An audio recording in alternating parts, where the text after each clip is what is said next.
Bismillahirrahmanirrahim. Assalamualaikum warahmatullahi wabarakatuh. Waalaikumsalam warahmatullahi wabarakatuh. Apa kabar anak-anak ibu hari ini, nak? Alhamdulillah baik, Bu. Ibu bagaimana, Bu? Alhamdulillah baik juga. Untuk memulai pembelajaran, lebih baik kita berdoa terlebih dahulu. Ayo ketua kelas, pimpin doanya. Baik, Bu. Baiklah teman-teman, sebelum memulai pembelajaran ada baiknya kita berdoa. Mulai. Berdoa selesai. Sudah, Bu. Baik, terima kasih kepada Melan yang telah memimpin doa. Adapun materi kita pada hari ini adalah tentang teks puisi. Sebelum masuk ke materi, adapun tujuan pembelajaran kita yaitu yang pertama, siswa dapat mengidentifikasi unsur-unsur pembangun teks yang dibaca secara individu dengan tepat, dan yang kedua, siswa dapat menyimpulkan unsur-unsur pembangun dan makna teks puisi yang dibaca dengan menggunakan bahasa sendiri secara tepat dan benar. Ibu harap anak-anak ibu bisa memahami dari tujuan pembelajaran ini. Apakah bisa? Iya, Bu. Baik, nanti di akhir pembelajaran ibu telah membuat suatu media pembelajaran yang ibu beri nama adalah kotak perintah. Di setiap kotak ini akan ada perintah-perintah yang akan anak ibu mainkan atau anak ibu jawab. Bisa dipahami sampai di sini? Siap, Bu. Bisa. Baik. Baiklah, yang pertama ada 3 materi yang akan kita bahas. Yang pertama itu adalah pengertian puisi, yang kedua unsur-unsur pembangun puisi, dan yang ketiga ada contoh menyimpulkan unsur-unsur pembangun teks puisi. Simak baik-baik ya selama pembelajaran dimulai. Yang pertama itu adalah puisi. Apakah di sini sudah tahu apa itu puisi? Yang tahu silakan menjawab. Saya, Bu. Ya, Saudari Melan, silakan. Puisi adalah karangan yang berbentuk padat, pendek, tapi syarat akan makna, Bu. Itu Baik. dari pendapat saya, Bu. Baik, benar sekali.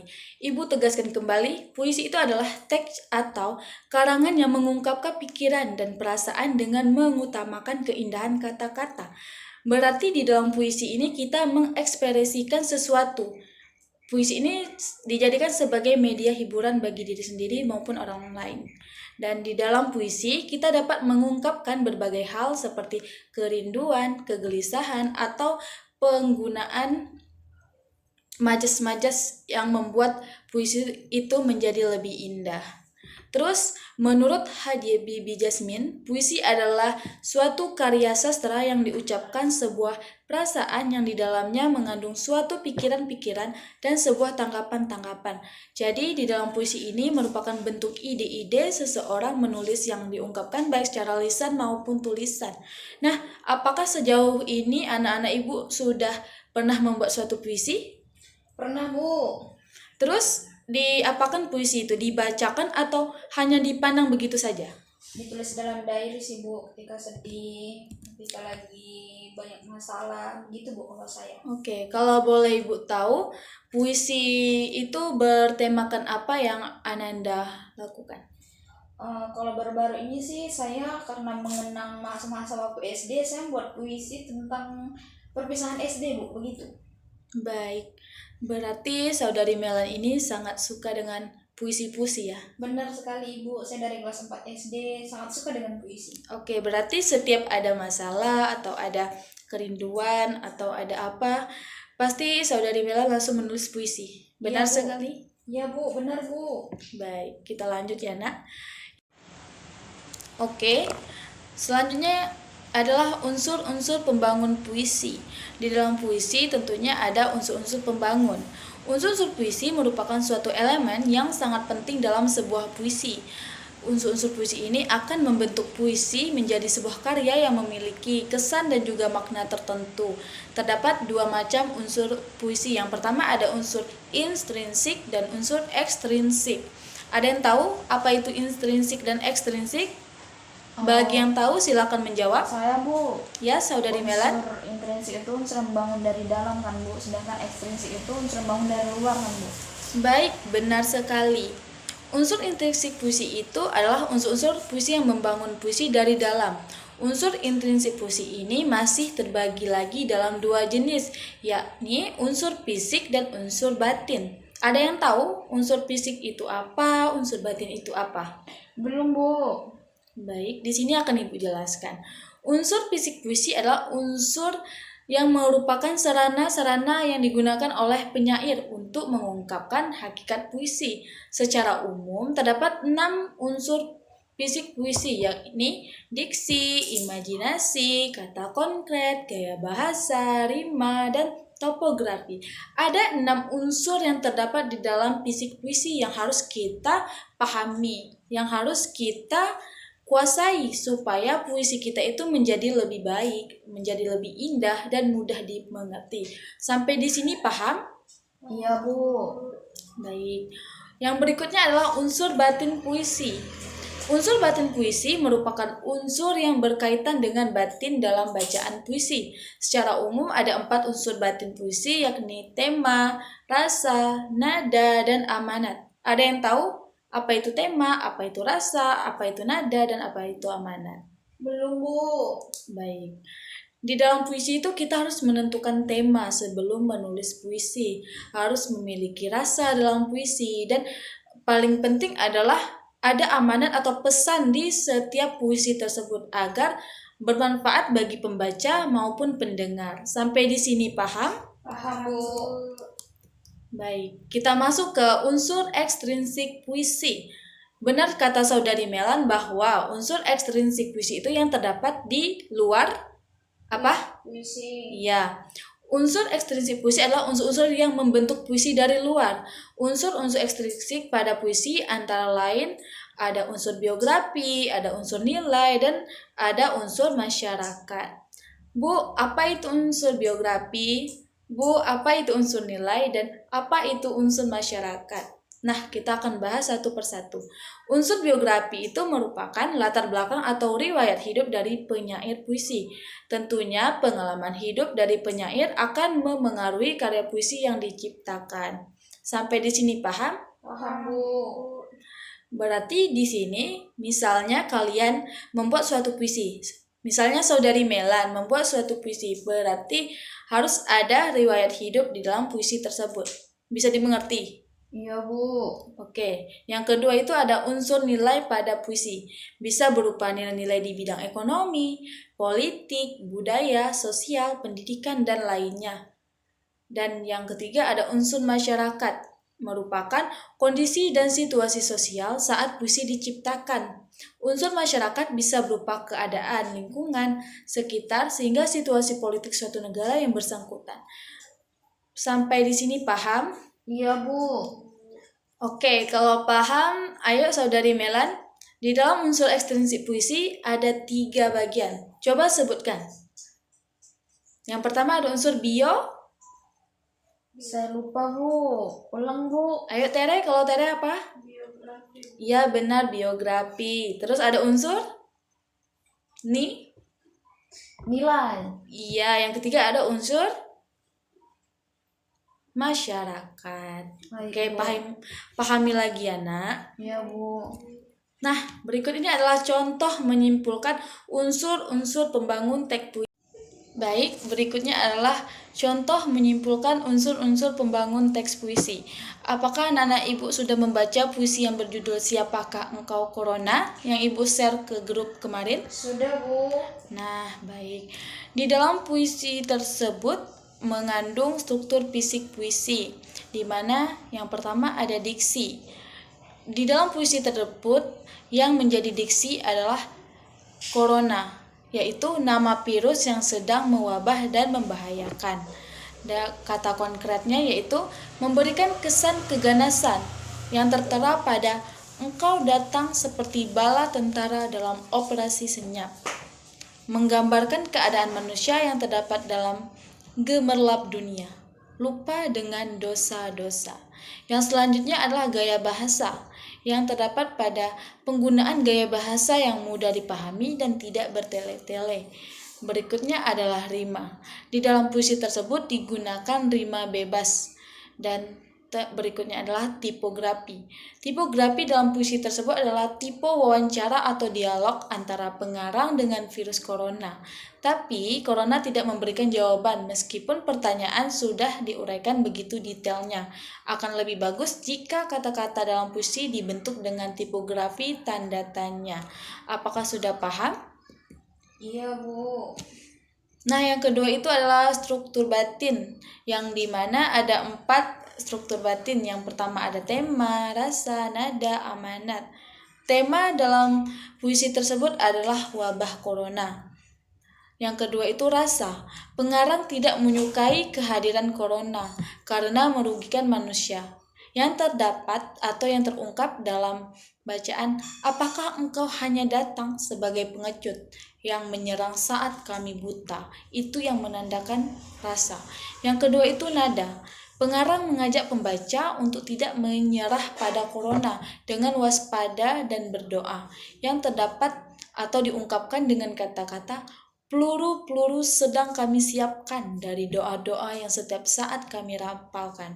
Kami punya iman yang setiap waktu menyala dalam kegelapan. Nah, yang terakhir adalah amanat. Dalam puisi tersebut terdapat amanat bahwa kita harus berhati-hati dan waspada.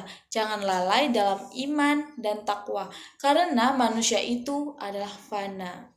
Nah, contoh di atas merupakan cara menyimpulkan unsur-unsur pembangun sebuah teks puisi. Ibu hanya menjelaskan sekilas saja. Dan kalian bisa belajar lebih lanjut di rumah, akan Ibu share ke grup WA. Sampai di sini paham? Baik, Bu. Baik, selanjutnya kita akan masuk ke permainan yang bernamakan kotak perintah. Nah, baik. Sekarang kita masuk ke media pembelajaran yang telah Ibu buat. Ini namanya adalah kotak perintah. Ada 4 kotak dan 6 angka. Nah, di sini cara mainnya adalah Ibu akan mengacakkan atau mengojokkan dadu, dan nomor berapa yang keluar itu yang akan kalian jawab. Setiap kotak ini memiliki perintah-perintah yang harus kalian jawab. Siap untuk bermain? Siap, Bu. Baik, kita bermain. Ini ada dadu, akan Ibu acakkan atau Ibu kocokkan. Baik, nomor 3. Nah, di sini ada kotak nomor 3. Kita ambil satu secara acak. Sudah dapat? Dan akan Ibu bacakan perintah apa yang akan Ananda lakukan. Sudah siap?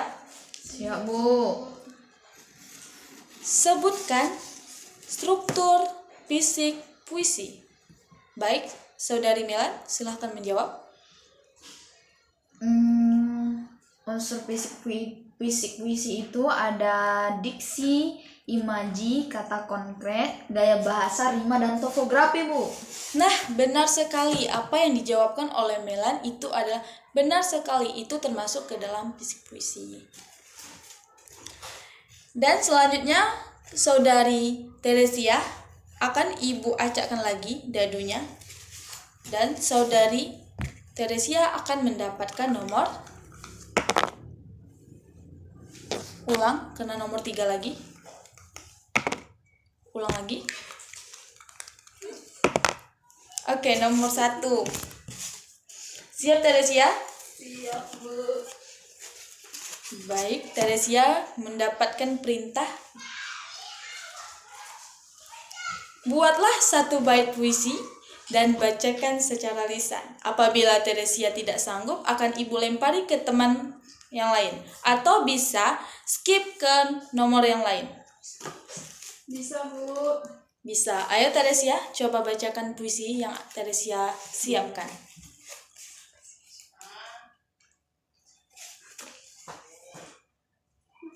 Masa penuh cinta. Ada yang kemarin sama-sama bergandeng tangan memulai pijakan awal di gerbang sekolah penuh angan.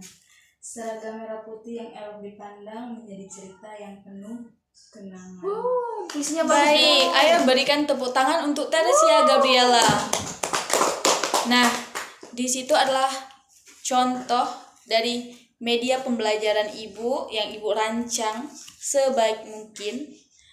ini adalah media pembelajaran kotak perintah. Apakah ada yang ingin bermain lagi? Saya Bu, Erika Bu. Oh, Erika. Nah, untuk Erika boleh pilih salah satu kotak nomor berapa tanpa diacak menggunakan dadu. Ayo Erika, mau pilih nomor 4 ya, berapa? Bu, karena saya suka Nomor nomor 4. Karena nomor 4 ini adalah nomor favorit Erika ya, Nak? 4. Iya Bu, benar Bu. Baik, kita lihat Erika mendapat perintah apa. Siap Erika? Siap Bu. Sebutkan struktur batin puisi kepada saudari Erika. Silahkan untuk menjawab. Baik Bu, saya ingat sekali nih unsur batin puisi itu ada 4. Yang pertama tema, rasa, nada, dan amanat. Benar kan Bu? Benar sekali untuk Erika. Mari kita berikan apresiasi. Nah, sudah ada 3 peserta didik Ibu. Oh, ada lagi siapa? Saya Bu Susi. Iya, Susi. Susi mau nomor berapa, Nak? Nomor 2 belum lagi. Ya Bu, 2 aja Bu. Iya, nomor 2 ya. Nomor 2. Udah siap untuk bermain? Sudah Bu, sangat siap. Untuk Susi, ayo coba Anda jelaskan apa yang dimaksud dengan puisi. Ayo Susi, silakan jawab. Puisi adalah teks atau karangan yang mengungkapkan pikiran dan perasaan dengan mengutamakan keindahan dalam kata-kata Bu. Baik, benar sekali untuk Susi. Nah, sepertinya sejauh ini anak-anak Ibu sudah paham akan materi tentang teks puisi. Baiklah, Saudari Melan, apakah Saudari Melan bisa membantu Ibu untuk menyimpulkan apa itu puisi? Baik Ibu. Puisi merupakan teks atau karangan yang mengungkapkan pikiran dan perasaan yang mengutamakan keindahan kata-kata. Baik, benar sekali. Dengan berakhirnya Saudari Melan menyimpulkan materi kita pada hari ini, berarti pelajaran kita atau pertemuan kita pada hari ini sudah terselesaikan. Nah, untuk mengakhiri pembelajaran hari ini, Ketua kelas silahkan pimpin doanya. Baik Ibu, baiklah teman-teman. Pembelajaran kita telah pun usai, dan baiknya kita berdoa. Berdoa mulai. Berdoa selesai. Sudah Bu. Baik, terima kasih kepada Saudari Melan dan terima kasih kepada anak-anak Ibu yang selalu bersemangat dalam mengikuti pembelajaran setiap Ibu ajarkan.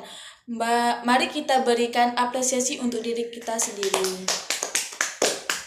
Baiklah, akan Ibu tutup dengan wabillahi taufiq wal hidayah. Wassalamualaikum warahmatullahi wabarakatuh. Tetap sehat, tetap semangat dalam menjalankan tugas. Terima kasih Ibu.